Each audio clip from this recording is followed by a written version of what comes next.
بسم اللہ الرحمن الرحیم رب اشرح لی صدری ویسر لی امری واحلل عقدۃ من لسانی یفقہوا قولی۔ پیارے ناظرین، آج میں آپ کی خدمت میں کچھ ضروری مسائل لے کر حاضر ہوئی ہوں جن سے واقف ہونا ہر مسلمان مرد و عورت کے لیے ضروری ہے تاکہ بوقت ضرورت ان پر عمل کیا جا سکے۔ مسائل بتانے سے پہلے اگر آپ نے میرے چینل کو سبسکرائب نہیں کیا تو پلیز پہلے میرے چینل کو سبسکرائب کریں، لائک کریں، کامنٹ کریں، بیل آئیکن کو دبائیں اور میری ویڈیو کو آخر تک دیکھیں تاکہ آپ اسے اچھی طرح سمجھ سکیں۔ سب سے پہلے وہ چیزیں جن سے روزہ نہیں ٹوٹتا: کسی بھی قسم کا انجیکشن لگوانا، کسی عذر سے رگ کے ذریعے گلوکوز لگوانا،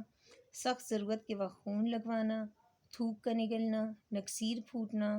چوٹ کے سبب جسم سے خون نکلنا، مرگی کا دورہ پڑنا، خود بخود قے آنا، بھول کر کھا پی لینا، خوشبو سونگھنا، مسواک کرنا، رومال بھگو کر سر پر ڈالنا اور کثرت سے نہانا وغیرہ، یہ وہ چیزیں ہیں جن سے روزہ نہیں ٹوٹتا۔ اب آتے ہیں ان چیزوں کی طرف کہ جن سے روزہ ٹوٹ جاتا ہے: داڑھ نکلوانا اور خون حلق میں چلا جانا۔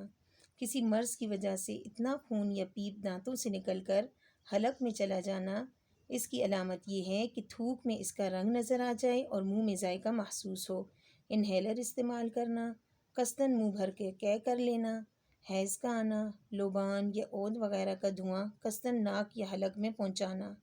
ناک میں دوا ڈالنا وغیرہ، اس سے بھی روزہ ٹوٹ جاتا ہے۔ پیارے ناظرین، حضرت ابو ہریرہ رضی اللہ تعالی عنہ سے روایت ہے، رسول اللہ صلی اللہ علیہ وآلہ وسلم نے فرمایا، جس شخص نے شرعی اجازت اور مرض کی مجبوری کے بغیر